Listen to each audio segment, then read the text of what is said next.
మంచైనా చెడైనా ఆ భగవంతునికి చెప్పుకుంటే మనసు నిమ్మల ఉంటుంది అని నమ్ముతుంటారు చాలా మంది.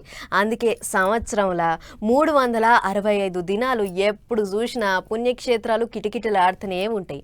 పండుగలు పబ్బాలప్పుడైతే పుట్టవలిగి చీమలు వచ్చినట్టే ఉంటుంది రద్దీ అన్నట్టు.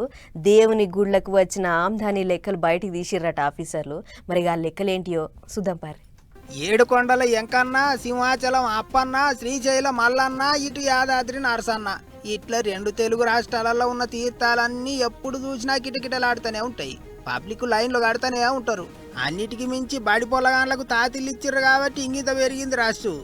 ఇప్పుడు ముచ్చటేంటిదంటే భక్తజనం బారులు తీరుతుంటే రాబడి కూడా పెరుగుతుంది కదా.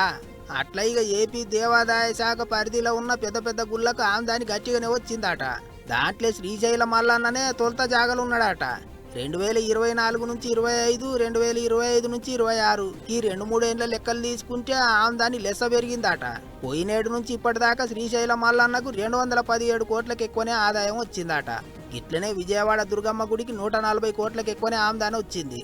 సింహాచలం అప్పన్నకు 88 కోట్లు, ద్వారక తిరుమల ఎంకన్నకు 75 కోట్లకు ఎక్కువనే ఆదాయం వచ్చింది. ఇటు తెలంగాణలో కూడా దేవాదాయ శాఖ ఆఫీసర్లు ఆమ్దాని లెక్కలు తీసిండ్రు. అన్ని ఆలయాల కంటే ఎక్కువ ఆదాయం యాదగిరిగుట్ట నరసన్న గుడికే వచ్చింది.